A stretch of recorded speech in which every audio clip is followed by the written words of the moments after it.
Welcome to Allegedly Doesn't Replicate, a podcast by the Institute for Replication, where we put research to the test again. In this episode, we'll talk to Michèle Nuijten about the state of research in psychology and her tool, StatCheck. Hello, everyone. Welcome back to the podcast. We are here with, of course, Abel, and we have a very, very special guest. We have Professor Michèle Nuijten. I hope I didn't butcher the name again, but it's such a pleasure having you. And we have such a special episode. We're going to be talking about professors' research and one amazing tool that I'm not sure a lot of people in econ, I know it's very famous in other disciplines, but I myself, I'm a newbie at this. So I hope everyone gets the hang of it and gets to use it. Professor, welcome. It's such a great pleasure having you. Why don't you introduce yourself and tell us a little bit about yourself, of course, and what your research is about? Sure. Thank you very much. And thank you for having me. I'm very honored to be a part of this podcast. Yeah, introduce myself. Let's see. I'm, well, you got the last name pretty right. I tried. I'm Michèle Nuijten, extremely Dutch name. I'm also based in the Netherlands at Tilburg University, and my background is in psychology, but I consider myself more a methodologist than a psychologist. So I focus on psychological methods, and my work mainly is on meta science in psychology. So that means that I focus on the research of psychological research. So what is going well, what is not going well, where can we implement any solutions, and can we test these solutions in order to improve psychological science, but also related fields. Interesting. So in a sense, you're like the research police, of sorts. Well, I try not to be, actually, because this has been a kind of an image problem, I think, with this line of research, at least at the start of what we call the replication crisis. So that's something that happened, I think, over 10 years ago now, that we found out that many studies in psychology didn't replicate. So if you would do it again with new people, you would find different results. And then this line of research got more traction, the meta science, and people started calling us the meta police, the methods police. People started calling themselves that as well. But I find this narrative that it doesn't, for me, it doesn't seem the most helpful, at least not for the type of work I do, because I'm not trying to single out like individual researchers or papers and point out what's going wrong. But I try to uncover the bigger patterns in the field and see how we can help move the field forward. And often the things I look at seem to point more towards systemic problems than individual people doing the wrong things. So do you think it has something to do with just the norms in the field? Or so you don't think that, there's, let's say, good apples and bad apples, and we have information problems and we need to figure out like who's doing good research versus who's not doing good research? There might be something like that at play too. So there is, of course, also research in downright fraud, in which case I do think the metaphor of the good apples and the bad apples definitely holds. And this is extremely important research. And that to me sounds very difficult as well to uncover cases like this. I think if you look more at the gray areas of where things might go wrong, the more systemic problems, things become very complex very quickly, because we're dealing with scientists who I still believe are trying to do the right thing. Like, I think most people are in this field because they're just genuinely interested in what they do. But there sort of comes a very complex interaction to the stage that involves incentives. Like, what are you rewarded for as a scientist? You're also trying to have a career because you have to pay your mortgage, which is a very real thing. You might not always understand every nuance of the statistical analyses you're doing, because especially in psychology, the statistics training is limited, but we are expected to do all of our statistics ourselves. So there might be combinations of incentives, misunderstandings, and all these things that work together to bring us to the place where we are now. And also maybe give us a framework where we can start tweaking things in order to improve things. Oh, that's so interesting, because as an economist, of course, you're always taught statistics from the very beginning, from undergrad, and you grew up like learning stats, and at some point you just become like the stats police in a sense. You're very, I wouldn't say like most of economists, but some economists become very cocky when it comes to stats and think of themselves as the people who know stats and go around educating the rest of the world. I would never say this, Juan. What are you talking? No, but what I would say Some is people would. yes, but what I would say is that I've here, but working in I4R, I've come to have a lot of interactions with psychologists, and my understanding of stats and the problems that psychologists have uncovered have completely changed my view on how we do statistics in our profession. Because you've dealt with so many problems and have become aware of them in such a way that allows you to do better research. And I think in economics, we're still a few steps behind that. And I've been very humbled by the experience of psychologists and how they tackle their own problems. I was just talking to Abel, and I was just telling him, like, Abel, I think I've never thought about statistical power in such a way, a psychologist, and I'm now rethinking everything that I've done before and every paper that gets through my desk. And I think that's thanks to psychologists in the most part. And I think it's a great way of exchanging ideas and getting and being a bit humbler when it comes to what we know and how we apply our knowledge to our research. So I do think that we can learn a lot from your own experience and what not only psychologists but other social sciences have gone through in the past couple years and decades a bit. But it's so cool. Like, as I said, I feel very, very humble now when it comes to the statistics. I feel like it's a new beginning for me. Yeah, I think that's I think in general a good attitude to have, not only for economists but for everybody, also in psychology, to realize that you cannot be an expert on every single thing that is related to your research, big or small. Like, you cannot have like 100% intricate understanding of like the deep math behind everything you do and be a content expert on every single nuance of the thing you're studying. This is also why science, I think, should be way more a team effort than trying to be an expert at every single thing you ever touch.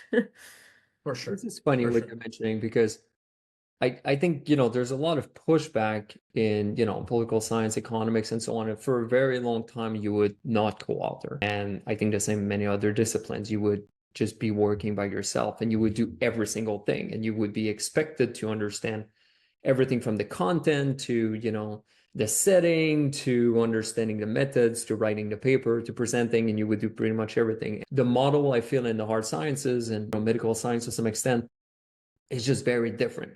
Like, you would talk to doctors who wouldn't understand the drugs, who wouldn't understand like many different things. But as soon as like, oh, we need to do like a t-test, it would be like, there needs to be a statistician on the team. And I like this approach, but I think, I would also have some problems with this specific approach. And I think that's one of the reasons like we really wanted to talk to you, because when I see what's happening in some of these disciplines, especially, psychology, medical science, I feel people are using stats in a way that is a bit naive.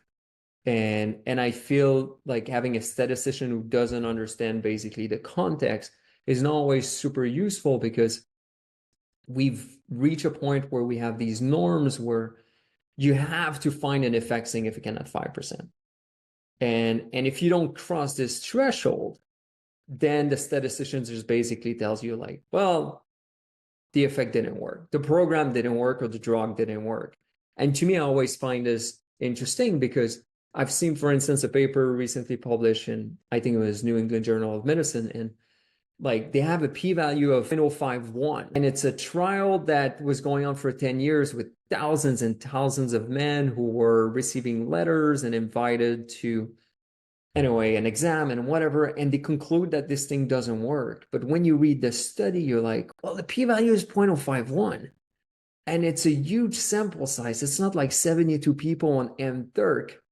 And like, as a doctor, you don't feel like this thing worked. Like, I understand the statistician is telling you like, oh, the p-value is not 0.05. So, there's no effect. But I feel like having a better understanding of stats And being a psychologist or an economist and actually, being part of the work, conceiving the work and so on has tremendous advantages, because I think, in this case, you could argue it's great because people don't PIAC. But I would argue, like, if you're a doctor and you spend like 10 years on a project and you find that the p-value is 0.51, I wouldn't write this paper as a null personally, but it was. And I know that psychologists and medical scientists have very different opinions and see these thresholds very differently than personally the way I see it, or I think the average person in social sciences see it. But like, what's your take on this? And then, can you bring this and tell us more about like this tool that Juan was talking about, this StatCheck? That's an interesting example that you mentioned. I think my first reaction to this particular example is when the sample size is that big, I would actually be less impressed with a p-value of 0.051. I would expect that if there's something there that it would be smaller, that maybe I'm missing a crucial step here. I knew you would say this. But I think in general, I think this very strong focus on this threshold that is completely arbitrary isn't the best way to go, probably. And this is not, this may sound like a very controversial thing, but I think pretty much every statistician agrees with this. Many papers have been written about this. Everyone kind of agrees, like, yeah, this whole weird form of null hypothesis significance testing that is kind of a mix-up between two different philosophies behind this type of statistics isn't really serving us the way it could. Maybe we should move towards additional or other types of statistics. And I think one risk that you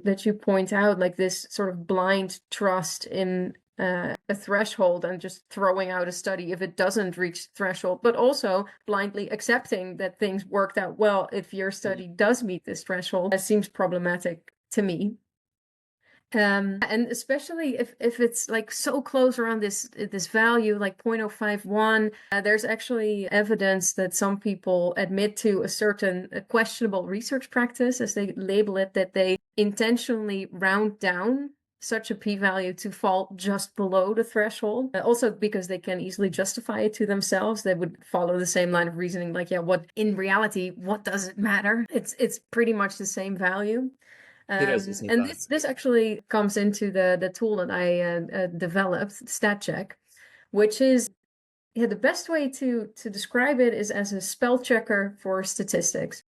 So it's kind of, very simple tool actually to find out if p-values actually match the rest of their statistical result. So cases in which people would have wrongly rounded their p-value to make it look more impressive would be flagged by this tool. But also more serious cases, I would imagine. Yeah, I'm actually going to say like mainly less serious cases. So I think like this type of p-hacking, I'm not even sure you can call it p-hacking, but this is just like clearly questionable massaging behavior. Yeah. Misreporting of p-values and yeah.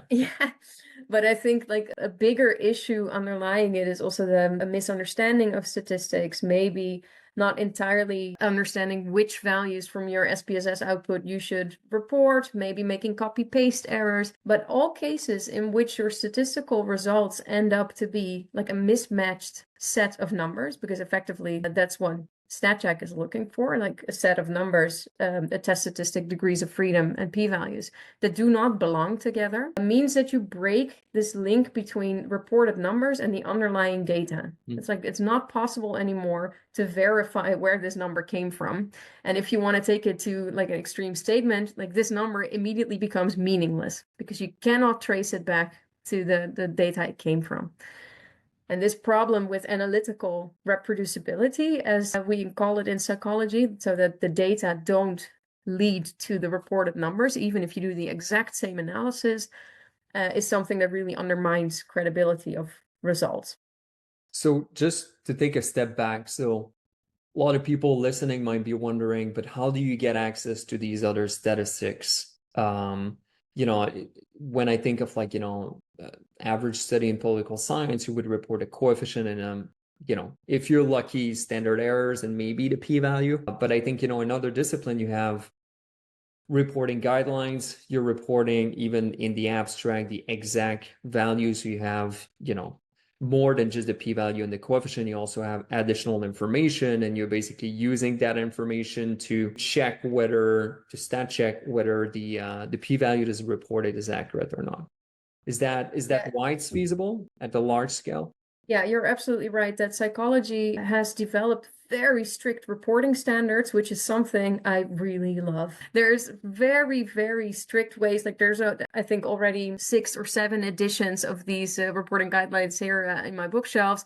It's like an entire book on how to report your studies. And that includes very specific instructions on how to report the results of your statistical tests. So that means in psychology, you have obligated effectively, you have to report a test statistic, degrees of freedom, the actual p-value. I think this is now also extended with confidence intervals, standard errors, the whole shebang. Everything has to be in there. And it all has to be in there in a very specifically formatted way. And this is really brilliant if your job is, like mine, to scrape articles and trying to automatically extract information from it. Because this allowed me to look for very similar patterns in letters, numbers, parentheses, in order to extract these results and to be like almost entirely sure that what I have in my hands is the complete null hypothesis significance test. So this was a great way that facilitated building this tool. Michèle, I have a question. We were just talking about the problems that are associated with having these arbitrary numbers like 5% or 10% or 1%. Do you think these guidelines exacerbate this problem in the sense that they make people fixate on getting certain numbers? My feeling is that if we would be a bit more relaxed when it comes to reporting, perhaps people would feel more confident laying the results and letting people decide instead of labeling the results as they are there or not there and stuff like that. Do you think, I know that this comes from a place of rigorous reporting and trying to be as transparent as possible, but do you think there's a world or circumstances in which this set of rules makes the problem a bit worse? It's an interesting take on it. I actually think that these reporting guidelines are meant to reduce this problem. So if you look at what they state specifically, and if you also look at consecutive editions of this book, you see that there's more and more awareness of what these statistics mean and how statistics could also be used as a way of making a result look nicer than it is. And they really try to come up with reporting guidelines that diminish this problem. So they will not say in this APA style manual, if your p-value is smaller than 0.05, it is significant. No, they're actually really arguing, like, also make sure that you focus on effect size estimation. How precise was your estimate?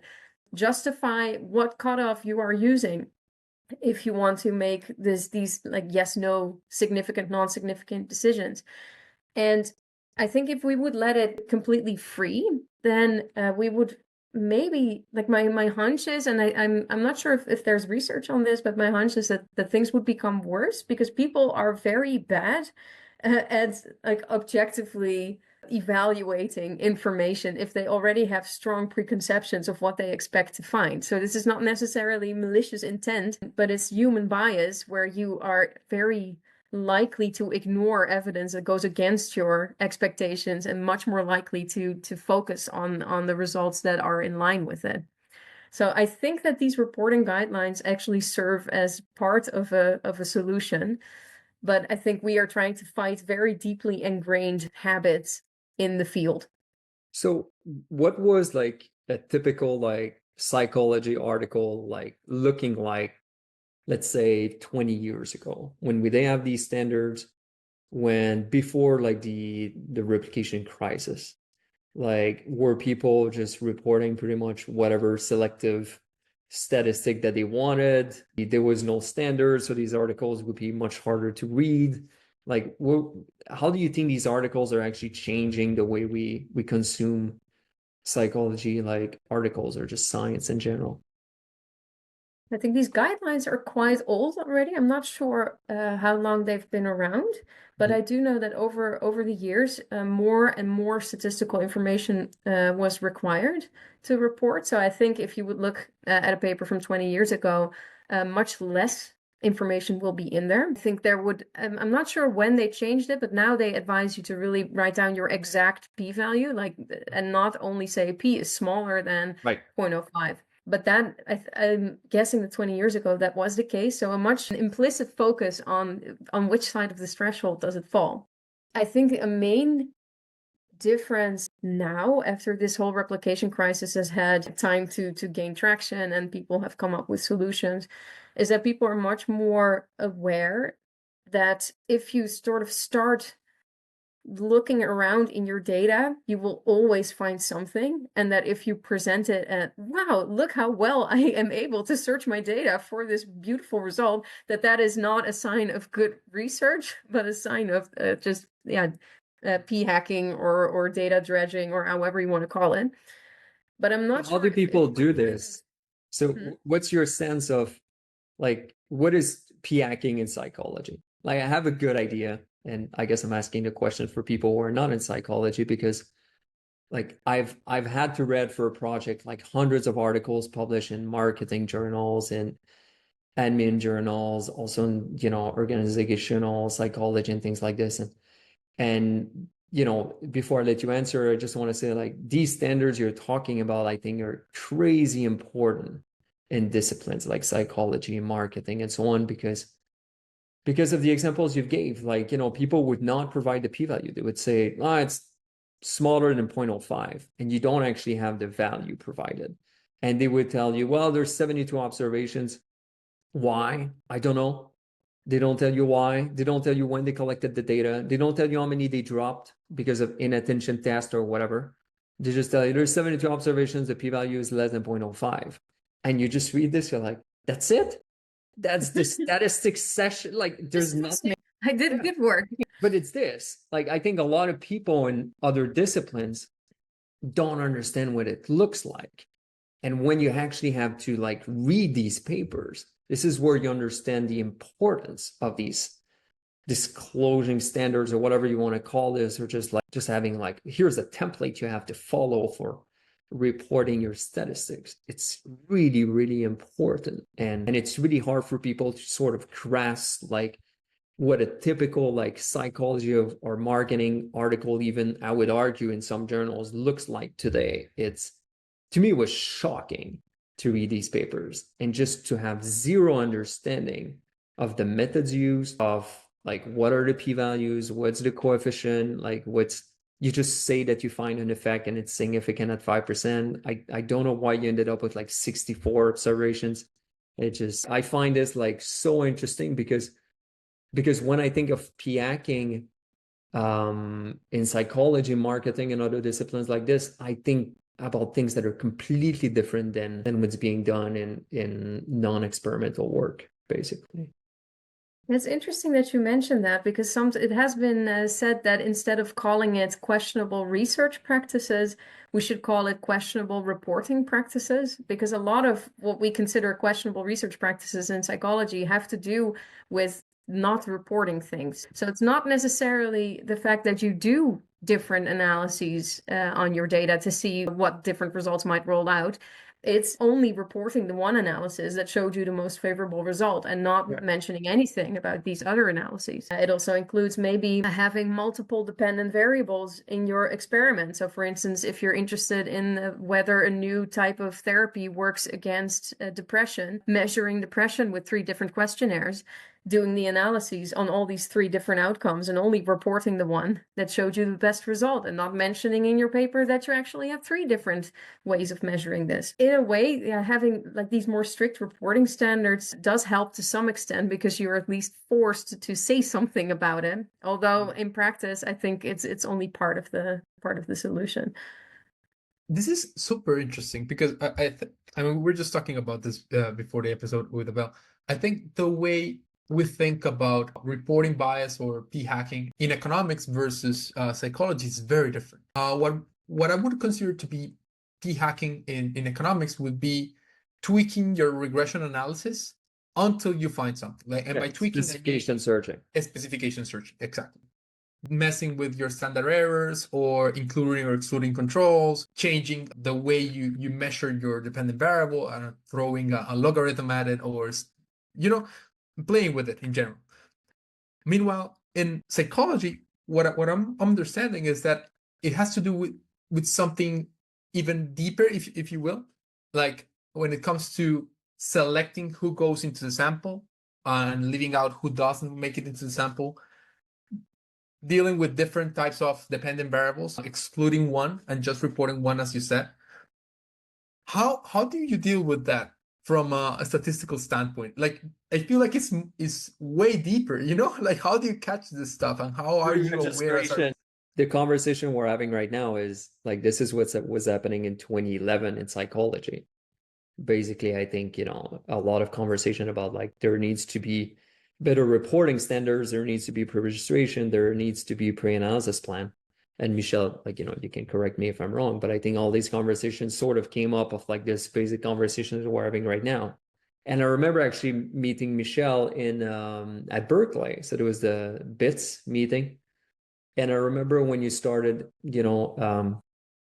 presenting and talking about StatCheck, I had no idea what you were talking about. It just made absolutely no sense to me.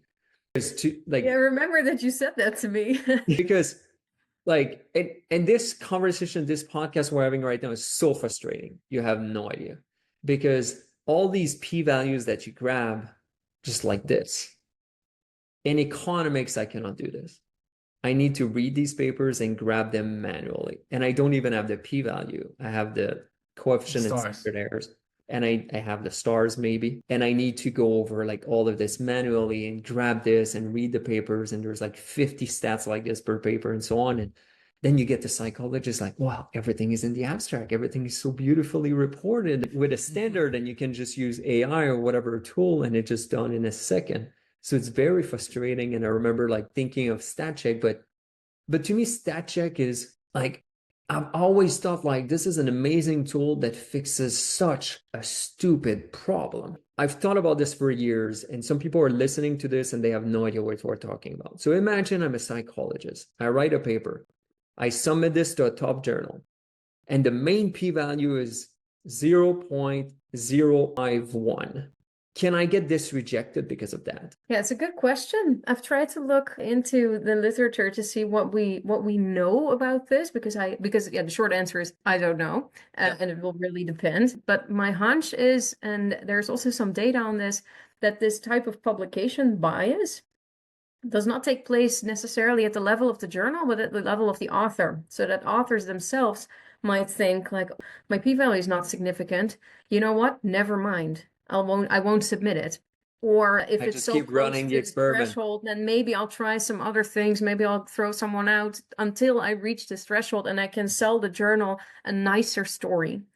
Because there is some evidence that nicer stories end up in the literature more. The question is, where exactly does this selection happen?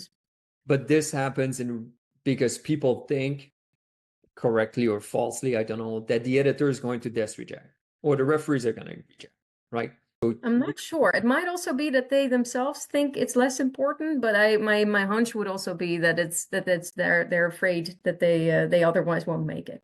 Okay. And then, so what people are going to do is they're going to, let's say, PIAC or have questionable research practices, or just change the p-value. So they get a p-value that is close to 0.05. It's not there. We know this from the other statistics in the manuscript that you have. And you're going to be able to say, well, actually, this p-value is not 0.05. It's actually slightly higher than this. Correct? And StatCheck is going to check this. It's just going to point out, for this study, actually, you don't have 0.05. I have two questions on this. First, what do you do when this happens? Like, do you contact the authors? Do you collaborate with journals? Maybe only a few journals? How do you deal with this, like in practice, when this happens? And the second is, do I care? Like, if the p-value is 0.051 instead of 0.05, isn't it like the same thing in practice? Like, do we care about this?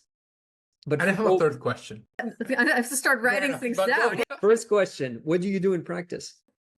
What I do in practice is not much on the individual level, because what I'm aiming at is the larger patterns in the literature. I am not singling out individual manuscripts. That is not to say that that is not important, because correcting the existing literature, I think, is a very important cause. We have tried this in the past, and I say we, but I was only somewhat involved. A colleague of mine actually automatically uploaded little StatCheck reports, if you will, on PubPeer, so a post-publication peer review platform, where they commented like, "Hi, I scanned your article with StatCheck. I found 10 results. 2 of them seem to be incorrect. This is the p-value I computed. Best wishes." And we got very mixed reactions. So this is when people were very happy, and they were like, but especially the people who like got all green lights, they were like, "Wow, I got stat checked and my report is completely green." Some people actually filed, I think, but this is all anecdotal and from my memory. I don't have a track record of this, but I think some people filed correction notices to the journals. But I think this was the vast minority. Some people get angry with us. They said, like, I didn't ask to be critiqued, which I find an interesting argument if you publish a scientific paper. Wait, before you move on, we need to have this conversation, because I feel so, at IFR now we're trying to mass reproduce studies in other disciplines. And at the beginning, when we started with economics and political science, I felt that the reaction from political scientists was very different than from economists. Economists sort of are more used to criticizing each other. It's just that. It's like, or maybe norms are different. But when we moved to psychology and soon public health, but we sort of slowly started, I felt the reaction is very different. And at the beginning, I first thought that this had to do with the fact that there was a massive replication crisis, that it led to a lot of adversarial, let's say, anyway, the playing field is not super nice, and people don't necessarily like that space. So they don't want to be criticized like this. They don't want to do what I call research. They prefer just the search. And I just feel it's very different. So to you, like, why is that the case, that some people don't want to be publicly criticized in psychology? Like in economics, nobody wants it.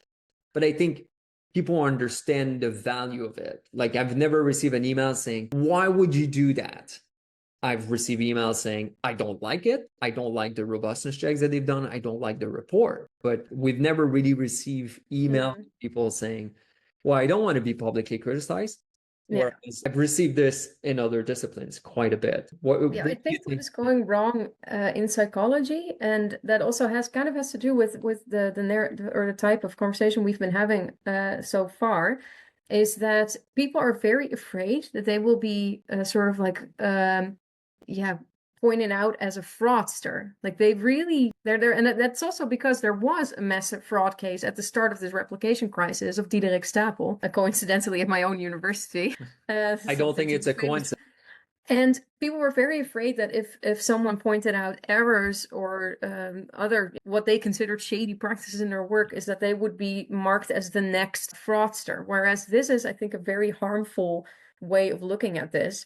And also, if I look at the type of errors I've uncovered with StatCheck, and just to give you an idea, like the biggest paper I did with this, I checked over 250,000 p-values, but then like 30,000 psychology articles. So I have quite a good sense, I think, of what type of errors. In the population. And most of the errors were totally inconsequential, at least from the first take on it. Like, of course, there were some issues in which, like, the recalculated p-value was 0.051, but it was presented at just below 0.05, which to me would be suspicious. But the vast majority of these cases had nothing to do with this threshold. They were something like, instead of reporting a p-value of 0.036 as 0.037, because of some rounding problem. They were issues somewhere in footnotes, and to make matters either worse or better, I'm not sure, depending on your perspective. I wrote a dissertation on this, and I scanned my own dissertation with StatCheck. of course, after I printed 100 copies, and then I found 3 additional errors in my own work that was about this type of error. So to me, it really signaled like how easy it is to make a mistake like this. So my goal is not necessarily to point out people and say like, whoa, they did it wrong, and there's something nefarious behind this.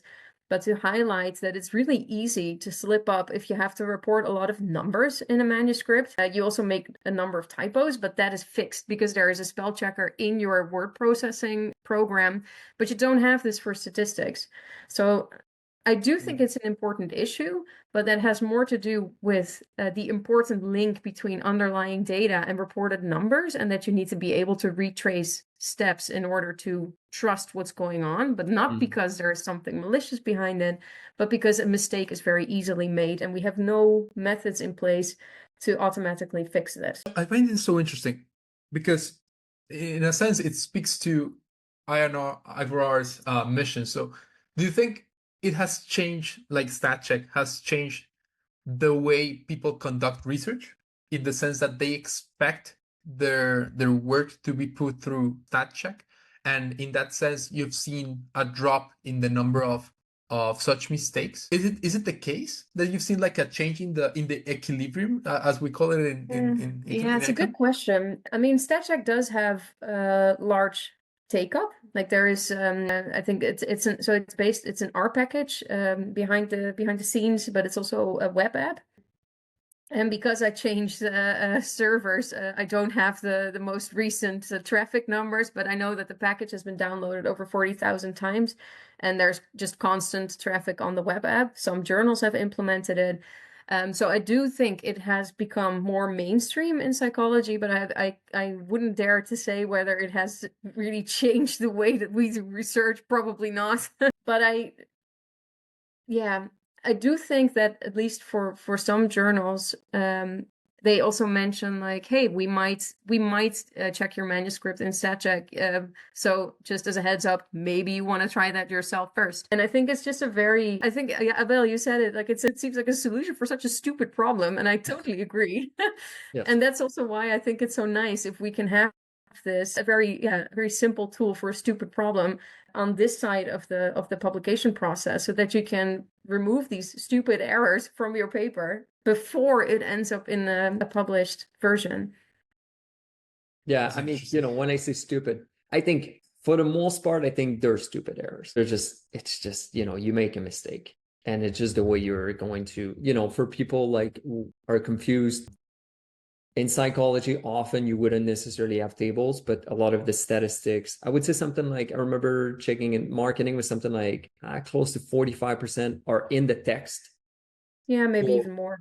Yeah, so the statistics are reported a lot in the text. So it's not like you just take R or Stata or whatever and you export a table. It's you actually write the article and you're going to enter manually into the text the statistics. So a lot of the small mistakes come from this.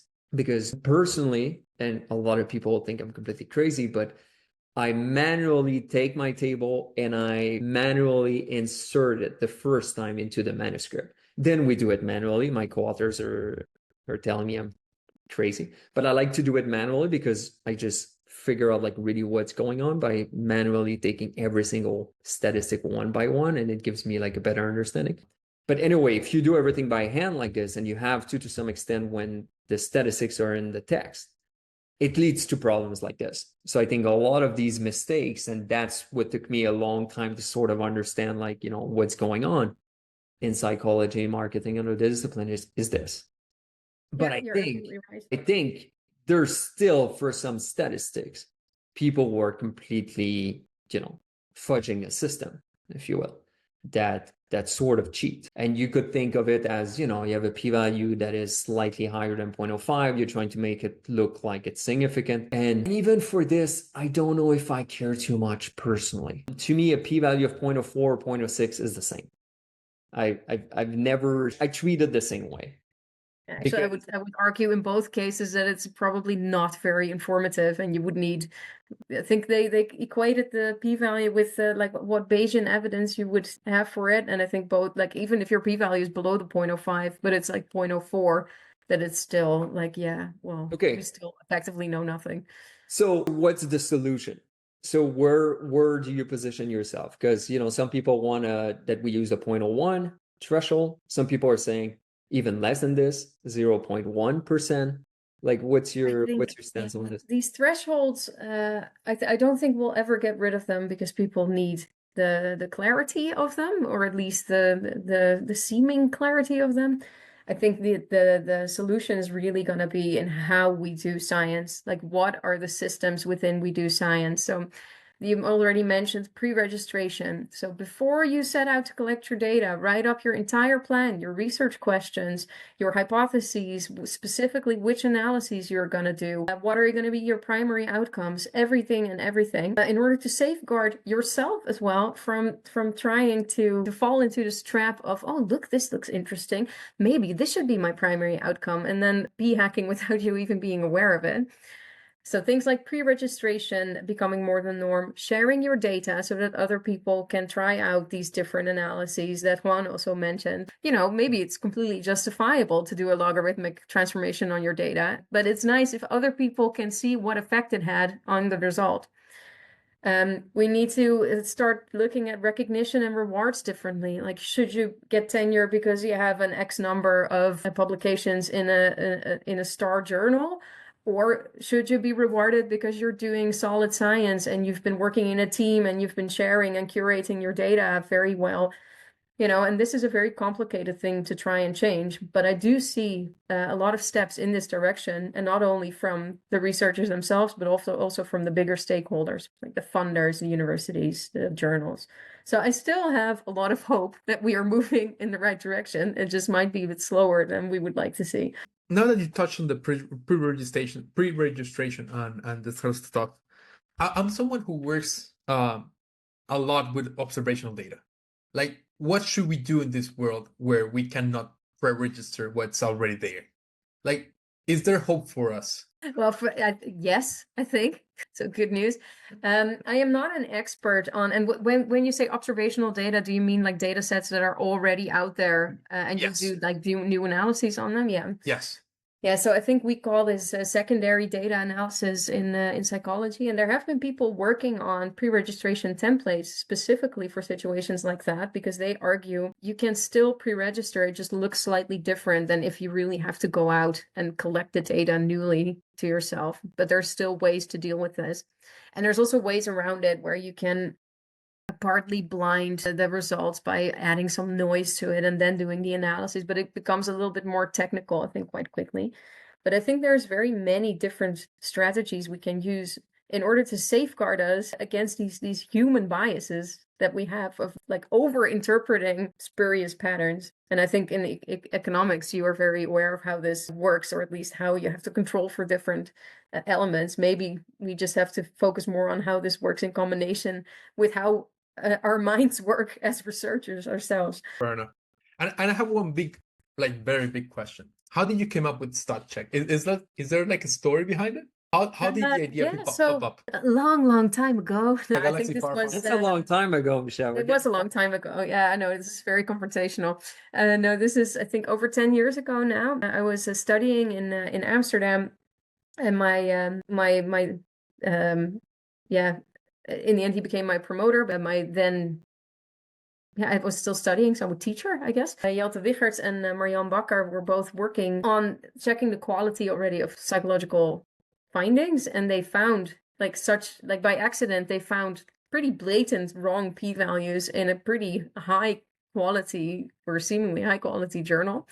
And then they thought, well, if these really stupid issues arise in this level of journal, what else is going on? So they set out to check all a very large number of articles completely by hand. So they feel your pain, Abel, how much this hurts. And then me and my fellow student Sasha Epskamp thought like, wow, this seems like a great thing to automate. So it started out more as a hobby project of Sasha mainly. And then we took it up together, and it turned out to be very useful, actually, initially for meta science, so just for ourselves to scrape large amounts of papers. And only later on, we thought, well, actually, this is a very useful tool for researchers themselves to have. because you can also avoid these type of issues. So that's when we started presenting it more as a spell checker and making it freely available. That's so cool. So I think we are basically at time, but I wanted to ask if you have anything else to add, or Abel had any other burning questions? Burning questions. That's a good. I think to me, there's so many problems, and I'd be curious to hear your thoughts on this, because there's been a lot of pushback against pre-registration, I feel, lately, even in the open science community. And I hear you're trying to promote it and so on, and you see it as like a solution to a problem that we have. And I don't think it's a stupid problem. I think pre-registration is trying to fix a pretty darn big problems. There's a lot of those. Why do you think there's so much pushback right now on pre-registration? Like, I was in a conference where it was like the promises and perils of pre-registration and pre-analysis plan, and I feel like recently there was this retraction in Nature Human Behavior about this. Let's just say some of the outcomes were not pre-registered. Some of the methods were not pre-registered. The replications themselves were pre-registered. Like, why do you think some people are trying to push back against this? Do you think it's just the cost? It's like painful to pre-register everything, or it just people I think want to explore? my hunch here is that it's always hard to change the way you always do things, and if that and pre-registration sometimes seems as if it's adding extra work to what you have to do, whereas I think it also just changes when you do certain types of work to more at the beginning of your project instead of the end. Because if I pre-register a project, then that takes me a lot of time and a lot of thought and a lot of changing details. But then once it stands, everything else goes really fast because you've thought about everything already. I also think people might fear that means that they cannot explore anymore, that they cannot be inspired by what they observe in their data, which I think is a misconception, because you totally can, you should. But then it's really clear to the reader what you pre-registered beforehand and what you didn't. So you cannot fall into this trap of looking at your data, finding a potentially spurious correlation, and presenting that as the thing you expected all along, because that statistically and theoretically doesn't hold.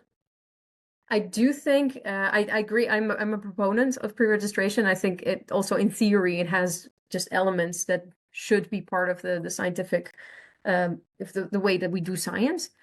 But I also think that we should be careful with making empirical statements about what pre-registration can achieve without testing it. So if we say that pre-registration helps prevent a publication bias or helps prevent changing from secondary to primary outcome, then that is something we can empirically test, and we should. And I think, these cases in which it went wrong, so the paper you mentioned that was retracted, because that's a very complicated story, but I think the case had the lead author on the podcast last week, so this should. All right. Well, then the listeners know what this is about. Yes. This is all very new to our field, so it makes sense that things will go wrong from time to time. And I think we should remain critical. Also, the proponents of pre-registration, we should listen carefully to people who raise critiques, and make sure that we practice what we preach and we do good science based on evidential value. Thanks, Michèle. That's great. Thank you so much, Michèle. It has been an absolute pleasure having you. And as always, I've learned a lot. I think these conversations are like a second PhD for me in a sense. I'm doing so much learning, but it's amazing. Thank you so much. And I hope we see each other again and have you in the podcast again in the future. Yeah, thanks very much for having me. It was really interesting to talk with people from outside my field about these issues. Thanks very much. Our pleasure. Thank you. Bye-bye.